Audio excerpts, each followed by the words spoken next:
कब तक इस मन को दुलार करते रहेंगे? थक गए। कभी विचार करके दे, कितना गंदा है मन यार, कहां फंसाता है, कहां लगाए हुए है। सोचो कहां लगाए हुए, कितनी भुलावे की खेल। ऐसे अभक्ष पदार्थ खवाता है, ऐसे अपेय पदार्थ पिलाता है, ऐसे अकृत्य कृत्य कराता है जिसे घृणा हो जाए। पर ये माया ऐसा आसक्त कि उसी में वो जीना, उसी में सुख, उसी में वो आनंद का अनुभव करना चाहता है। अनित्यम सुखम लोकमिमं प्राप्य भजस्व माम। ये अनित्य है, असुख है संसार। प्रभु का भजन करके प्रभु को प्राप्त हो, स्वयं कह रहे हैं इस अनित्य में मत फंसो। ये तुम्हें स्वतंत्रता दी गई, तुम प्रारब्ध के अधीन नहीं हो, कोई पशु नहीं हो, मनुष्य हो। प्रारब्ध शुभ अशुभ कर्मों के जो संचित हैं उनमें से कुछ परिणाम निकालकर इस शरीर को दिया गया है। आप जो चाहो कर सकते हो, घोर पाप कर सकते हो और बहुत दिव्य भजन करके भगवान को प्राप्त कर। ये स्वतंत्रता है आपकी, बिल्कुल स्वतंत्र हो। आप मनमानी आचरण कर सकते हो और आप शास्त्र के अनुसार चल सकते हो। आप गुरु की वचन के अनुसार चलकर परमात्मा प्राप्ति कर सकते हो और मन के अनुसार चलकर दुर्गति को प्राप्त हो सकते हो। पूरी स्वतंत्रता है मनुष्य जन्म में। पर ध्यान रखो, ये शरीर क्षण भंगुर है, कभी भी नष्ट हो सकता है। संसार के चाहे जितने पदार्थ और पद समेट लो, तुम्हें कभी शांति नहीं मिलने वाली। देखो आप लोग तो कुछ ही लोगों से मिलते हैं। हम बचपन से भगवान के शरणागत मार्ग में रहे, तो कानपुर महानगर है, एक से एक पदाधिकारी, धनी, फैक्ट्रियों के बड़े बड़े मालिक ऐसे मिले हैं जिनके पीछे 10-10 गाड़ियां चल रही, लोग गनर अंगरक्षक के लिए रखे, बड़ा वैभव। और जब एकांत में मिले हैं, उन्होंने अपनी बात कही है, तो एक साधारण पुरुष से भी ज्यादा वो अशांत है। एक किसान आराम से मेहनत करके 4 रोटी खा के सो जाता है, उनको नींद भी नहीं आती। ऐसे परिवार में कलह है, वैभव इतना है, ऐसे परिवार के आचरण को देख देख के जल रहा है, अशांत हो रहा है। क्यों? फिर सिद्धांत गलत हो जाएगा। भगवान से विमुख को स्वप्न में भी शांति नहीं मिल सकती। आप लोग तो अब आपके सामने जब उतरेंगे तो आपको तो लगेगा ही कि 10 गाड़ी पीछे चल रही। इनके एक मैदा फैक्ट्री के मालिक आते थे, जिनके 10 मैदा फैक्ट्री थी, मतलब कैसी उनका वैभव। पर जब एकांत में बात करते तब हृदय यही कहता, ओहो, भगवान से विमुख होने के कारण देखो सब कुछ है लेकिन कुछ नहीं है। जिसे शांति कहते हैं, जिसे सुख कहते हैं, जिसे विश्राम कहते हैं, वो नहीं। भगवत भक्त जो भजन परायण है, चरित्र में देखा गया उनके पास सही वस्त्र भी नहीं, भोजन भी नहीं, और परमानंद में डूबे, परवाह आनंद मगन, शांति। उनके हृदय में शांति क्या, उनके समीप पहुंच जाओ तो तुम शांत हो जाओगे। उनके दर्शन कर लो तो हृदय विश्राम मानने लगेगा। इसलिए तुम्हें यदि परमार्थ का, अध्यात्म का मार्ग मिल गया तो तुम बड़े भाग्यशाली हो। अब तुम्हें सावधानी ये रखनी कि मार्ग छूटने न पावे। अध्यात्म मार्ग बहुत बड़ी कृपा से मिलता है। ये हम लोग अज्ञानी हैं, पाए रतन चीन्ह्यो नहीं, दीन्ह्यो करते डाल। ये माया श्री कृष्ण की मोहे सब संसार। दुख के समुद्र से निकलने का अवसर मिल गया है, सावधान हो जाओ। तुम्हें तृप्ति और बोध इसी अध्यात्म मार्ग में मिलेगा, केवल अध्यात्म मार्ग में मिलेगा, लोक में नहीं। अभी एक दिन एकांतिक में 20 वर्ष का नया बालक होगा, बड़े आर्त भाव से कह रहा था कि मेरी बड़ी दुर्दशा हो गई है, विक्षिप्त सा हो रहा हूं। मैंने ऐसी अपवित्र हस्तक्रिया की जिससे अपने ब्रह्मचर्य को नष्ट किया। आज हमारा जीवन ऐसा खोखला हो गया कि अंदर से अशांत, हर समय में बहुत कष्ट में रहता हूं, बहुत परेशान हूं, अब क्या करूं। सोचो, अभी 20 वर्ष की अवस्था, अभी तो यौवन का रंग आने वाला है, और वो अपने आप को इस स्थिति में ले गया। अब क्या होगा? बस किस हेतु से गया वो ऐसी स्थिति में? एक जनेंद्री ने फंसा लिया कि इसके घर्षण में सुख है। स्थिति क्या हुई? पूरे जीवन की नींव नष्ट कर दी। सुख का और तृप्ति का एकमात्र उपाय अध्यात्म है। देखो, पूर्व इतिहास में, शास्त्रों में पाया गया, चाहे राजा का राजकुमार हो या किसी गरीब का लड़का हो, दोनों गुरुकुल में एक समान रहते थे। गुरुकुल में 20 वर्ष 25 वर्ष तक शास्त्र शिक्षा, ब्रह्मचर्य, संयम, नियम, फिर अपने अपने अधिकारानुसार गृहस्थ धर्म या विरक्त धर्म का अनुसरण। तो गृहस्थ में भी रहते हुए वो महात्मा ही रहते थे, क्योंकि उनकी नींव बन गई है। आज हम सुख की लालसा से अपने को ऐसा नष्ट किए दे रहे, पर सुख अध्यात्म में है, इस दुखद संसार के मार्ग में नहीं। तृप्ति का बोध अध्यात्म में मिलेगा, भोगों में नहीं। खुल के समझ लीजिए। नए नए बच्चे हैं, सर्च करते हैं, तो उनको ऐसे सूत्र हमें दिखाए। जब ब्रह्मचर्य के विषय में चर्चा हुई थी, तब वो साइड में ये लोग पढ़े लिखे दिखाए कि देखो ये क्या बोल रहे हैं। वो बोल रहे हैं, जब तुम्हें कोई फ्रस्ट्रेशन दो क्या आवे, तब आप ऐसा कर लो, बड़ी शांति मिलेगी और आपका खून बढ़ेगा। नए नए बच्चों को लगा कि सुख भी मिलेगा और स्वास्थ्य भी बढ़ेगा और फ्रस्ट्रेशन भी जाएगा, मतलब लाभ है। सर्वनाश कर दिया इन अज्ञानी लोगों ने, सर्वनाश कर दिया। ये उन महात्माओं के वचन हैं जो जीवन में अनुभव किए हैं। जो विषयी पुरुष भोगों को सुख मानता है, वो निर्णय कर सकता है जीवन उज्जवल कैसे बनेगा, बलवान कैसे बनेगा। बिना संयम के, बिना नियम के आज तक कोई बलवान बन पाया है? कैसी दुर्दशा बच्चों की हो रही। छोटे छोटे बच्चे जिनका भविष्य उज्जवल होना है, तेजस्वी होना है, जो हमारे देश के काम आवे, जो हमारे समाज के काम आवे, वो अपने शरीर की ऐसी दुर्दशा कर ली कि वो खुद जीने के लिए परेशान है। तुम्हारे समझ में नहीं है तो हमारे पास आते हैं तो बताते हैं नई नई अवस्था की। क्या हुआ? सुख की खोज गलत जगह। अध्यात्म में सुख है, सच्ची मानिए। ब्रह्मचर्य एक वो महान आशीर्वाद है भगवान का। आपसे कोई और साधन न बनता हो, यदि ब्रह्मचर्य है, एक अपार शीतलता, कोई भी रोग तुम्हें परास्त नहीं कर सकता।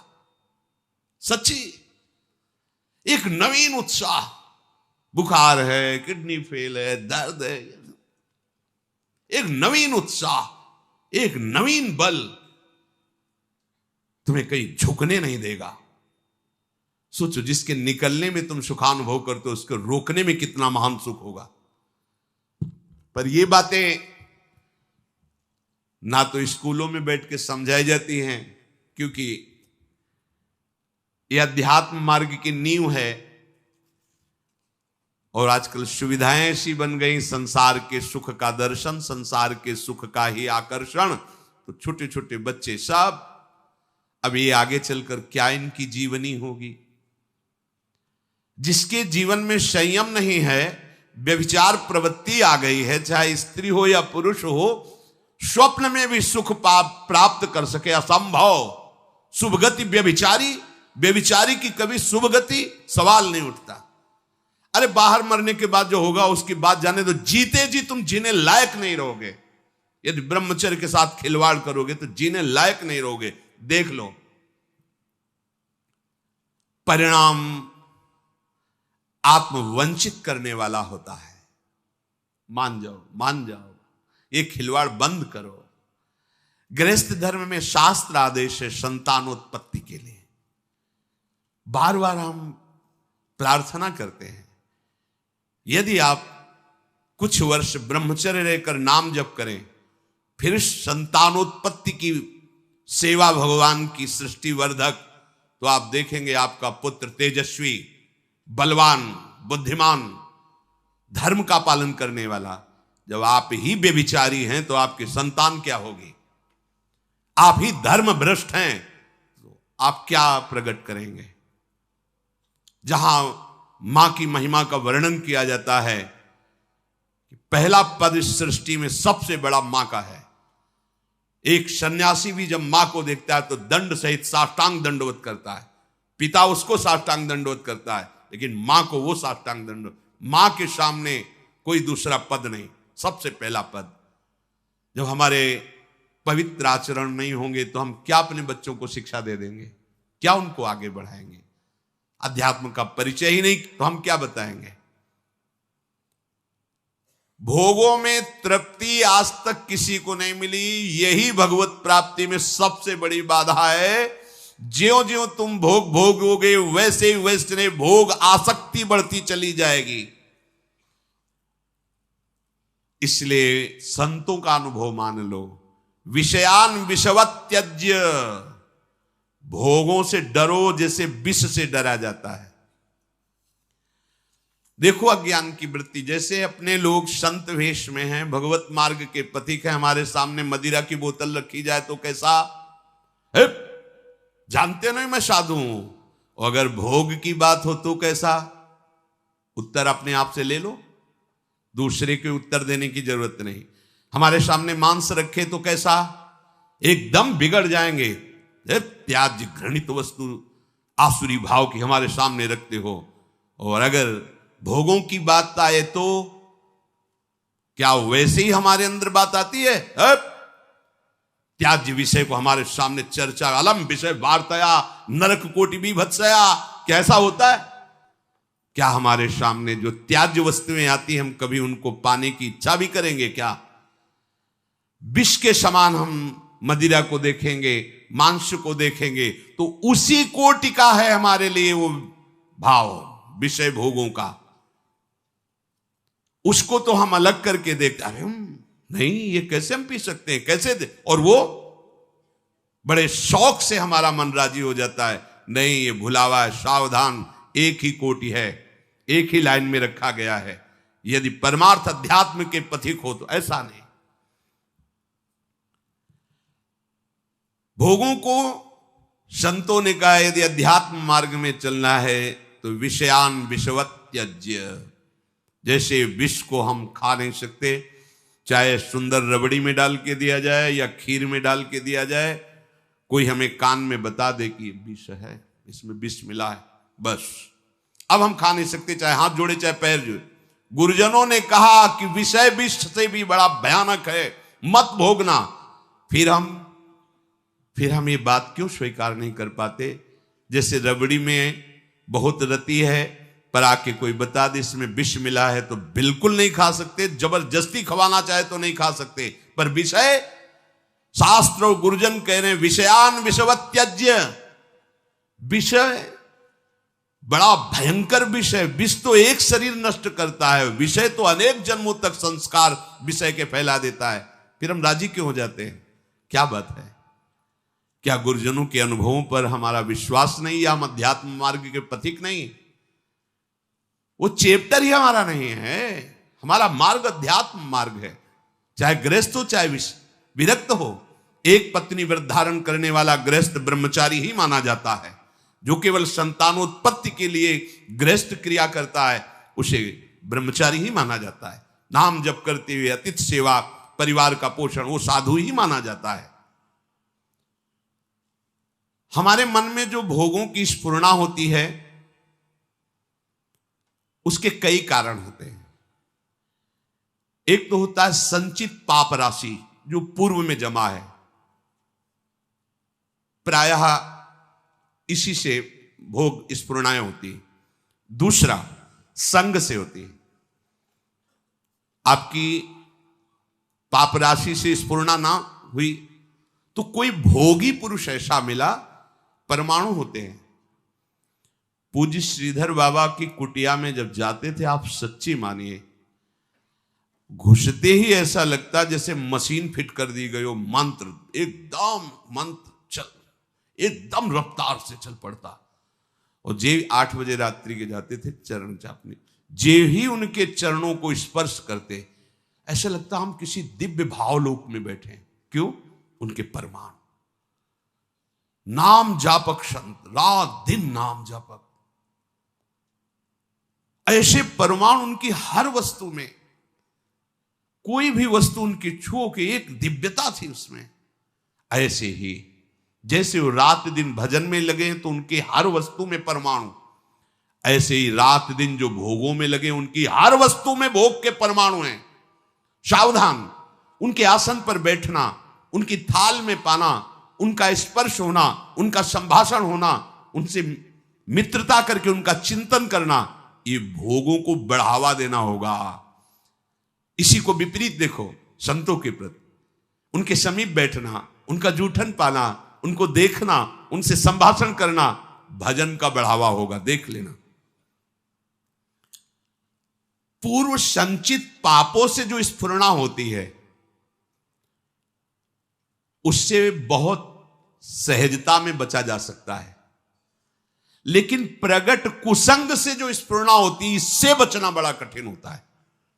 पूर्व पापों से स्फुरणा सबके हृदय में होती है जब तक भगवत साक्षात्कार नहीं हो जाता। वो बार बार आकर्षित करता रहता है संसार का राग। और अगर कहीं कुसंग मिल जाए फिर क्या कहना है, फिर तो जो स्फुरणा थी संकल्प बनेगा, संकल्प क्रिया बन जाएगी, क्रिया होते ही अध्यात्म अंतर्ध्यान हो जाएगा, अध्यात्म मार्ग ही नहीं रहेगा। इसलिए कर्म राशि की तो तुम चिंता मत करो, उसे तो भस्म करने के लिए शरणागति समर्थ है, लेकिन कुसंग से बचने के लिए तुम्हारे ऊपर पूरा भार है। कुसंग से तुम बचो। बरुहल बास नरक करताता, दुष्ट संग जनि दे विधाता। गंगा किनारे भ्रमण जब कर रहे थे तो तरी घाट है, उसके आगे हम जा रहे थे। नया शरीर और वैराग्य, ना कमंडल, ना बिस्तर, ना कोई, भीषण सर्दी का समय। एक मार्किन नीचे पहने लाल रंग से गेरुआ, बस लंगोटी, और एक मार्किन बस ऊपर, कोई नहीं, कोई कमंडल, कुछ नहीं। रोम रोम हर समय सर्दी से व्याप्त रहता। भोजन की व्यवस्था जहां ठाकुर जी कर दें। तो माह के महीने में रामनगरिया लगती गंगा किनारे, जैसे माघ मास में वहां प्रयाग में, ऐसी जगह जगह मान लो 10,000, फिर 10,000, ऐसे 2-4 किलोमीटर ऐसे ऐसे नगर जैसे बन, रामनगरिया उनको कहते हैं। किनारे से चलने पर वो मिलते हैं। तो एक महात्मा जिनकी पोशाक बहुत अच्छी लग रहा था, सुविधाजनक जीवन है, वो देखा, बड़े बुजुर्ग अवस्था के थे। उनका, हे महात्मा, देखने से ही लग रहा है कि तुम गंगा की परिक्रमा दे रहे हो। परिक्रमा तो नहीं, पर गंगा किनारा ही हमारा जीवन है। बोले आओ 2-4 दिन रुक लो। पूरा रामनगरिया सब अलग अलग तंबू लगे, जैसे प्रयागराज में ऐसे बड़ी व्यवस्था, बड़े ऊंचे ऊंचे ऐसे गद्दे और तंबू, क्योंकि बहुत सर्दी गंगा किनारे तो और पड़ती है। हमें भी लगा चलो संत भगवान 2-4 दिन के लिए कह रहे, रुक जाते।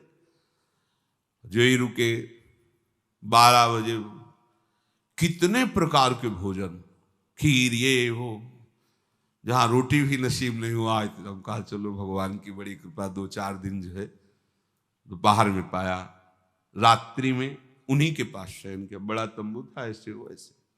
दूसरे दिन सुबह 8 बजे के करीब जलेबी का भंडारा था, फिर राजभोग अलग। खूब ऐसे पुण्यात्मा जन करते रहते हैं। पास में और भी ऐसे शिविर लगे थे उनके निज जनों के। तो उनमें से एक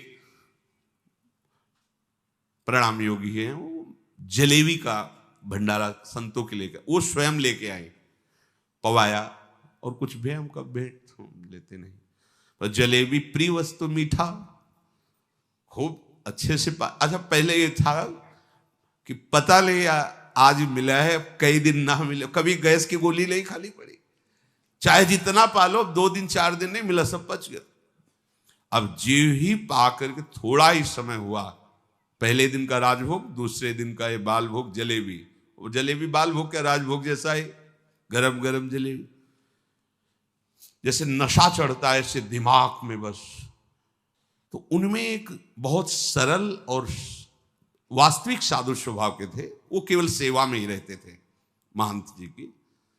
उनसे हमने पूछा, वो वय वृद्ध थे, हम कहा कल से आज तक हमारी भावना में बड़ा परिवर्तन हो गया। तो उनका, महाराज क्षमा करना, आप जिस मार्ग में चल रहे हो वो ये मार्ग नहीं है, वो ये मार्ग नहीं जो आप स्वीकार कर लिए।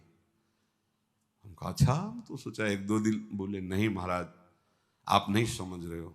और बताया कि जो जलेबी खवाई वो कैसे आचरण कैसा। बस कुछ उठाना धरना तो था नहीं, 2-3-4 दिन जहां भूखे रहे अपने आप ठीक हो गया। अन्न का कुसंग, व्यक्ति का कुसंग, ये परमार्थ की राह को भटका देता। उपासक को सदैव ये देखना चाहिए कि मेरे मन की स्फुरना कहां है, प्रियालाल के प्रति है, भोगों के प्रति। यदि भोगों के प्रति हो रही तो त्रुटि कहां है, पूर्व पाप संस्कार से हो रहे हैं या कहीं कुसंग हो रहा है। पूर्व पाप संस्कार स्फुरना देगा, ना कि आपका नाश, ध्यान रखना। और कुसंग स्फुरना ही नहीं देगा, नाश कर देगा। इसीलिए बल उभर बास नरक करता था, दुष्ट संग जनि दे विधाता। साधक ये बातें समझ नहीं पाता है, फिसल करके ऐसे गिर जाता है। बहुत सावधानी की आवश्यकता है। हर समय अध्यात्म मार्ग पर आपकी दृष्टि बनी रहे। देखो, यदि साधक सावधान नहीं रहेगा तो फिर नया कर्म बना, फिर पुरानी स्फुरना और नया कर्म मिलकर के नवीन चक्र की रचना, जन्म मरण की। इसीलिए मुक्त होना बड़ा कठिन हो जाता है। यदि आप, बहुत ध्यान देने योग्य बात है, शरणागत होकर भजन कर रहे हो, अध्यात्म पर दृष्टि रखें, तो चिंता मत करो, आपकी पूर्व कर्म राशि ये भगवान आचार्य नष्ट कर देंगे, कटी कर्म बंधन से। पर यदि आप नवीन कर्म फिर वैसे ही कर रहे हैं तो विश्वास मत रखना कि पीछे का और आगे का दोनों जोड़ करके भोगना पड़ेगा। पीछे की कर्म राशि तब नष्ट होती है जब अवलो नशानी अब ना नशे हो। आज तक किया, पर आज के बाद चाहे प्राण निकल जाए, आज के बाद नहीं। निहाल हो गए, आज ही निहाल हो गए, आज ही निहाल हो गए। हम तो हम सर्व पापे भ्यू मोक्षयिष्यामि, मेरे सरकार बोल रहे हैं, प्रभु बोल रहे हैं। पर यदि ऐसा कि नए कर्म भी, क्रियमाण भी पापाचरण हो रहा है, फिर नहीं, सिद्धांत काम नहीं करे, फिर पीछे का लागू हो जाएगा। फिर आप कहोगे कि अध्यात्म में उन्नति नहीं हो रही, कोई लाभ नहीं मिल रहा, कोई सुख नहीं मिल रहा, क्योंकि आप गलती कर रहे हो। चलनी में गैया दुहे और दोष दैव को दे। देखो, आपके पीछे के कर्म प्याज जैसे बदबू वाले हैं, जमा है गोदाम में। ऊपर से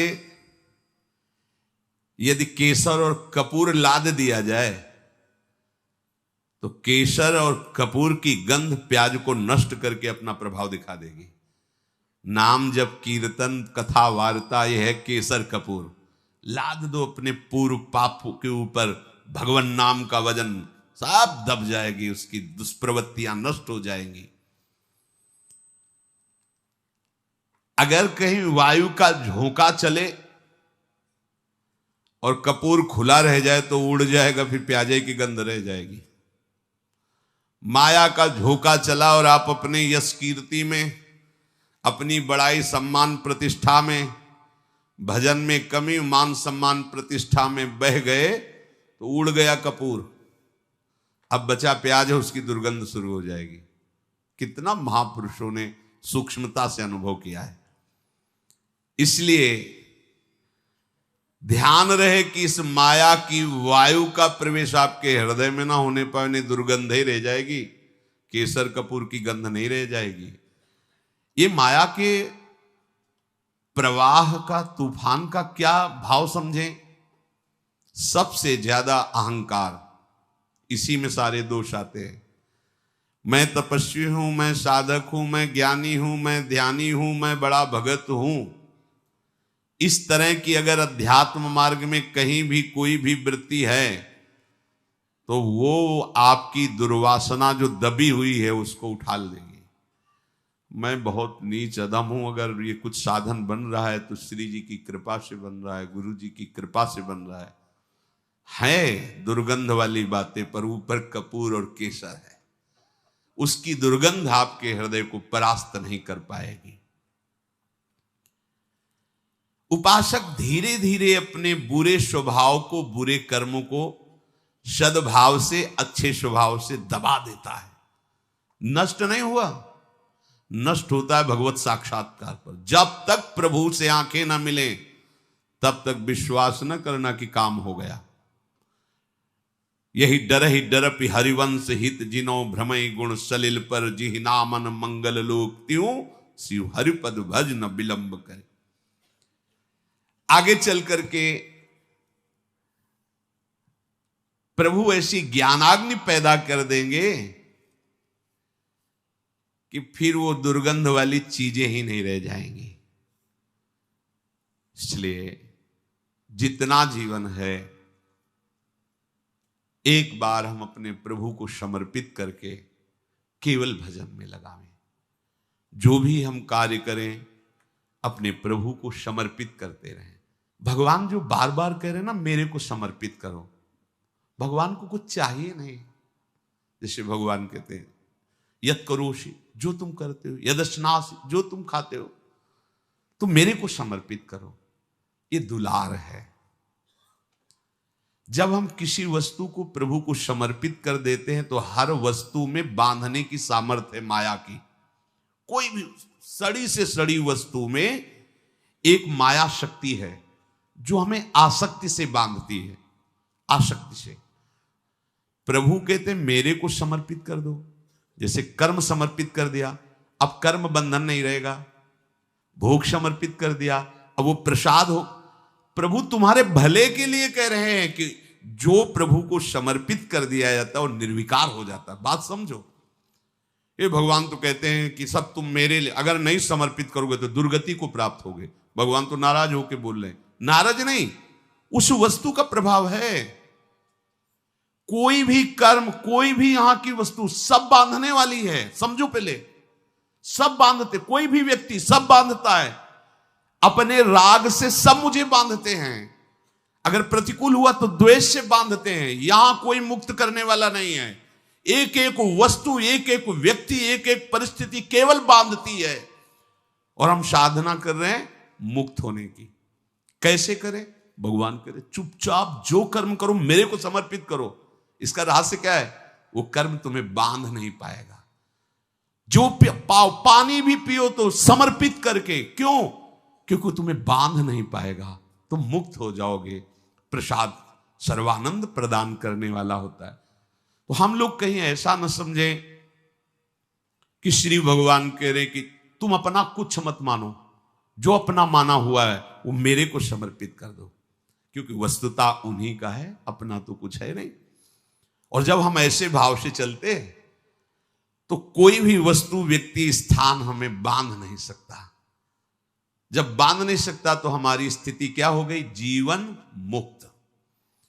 अब चाहे जैसा पदार्थ हो, चाहे जैसा व्यक्ति हो, चाहे वो बांध ही नहीं पाएगा।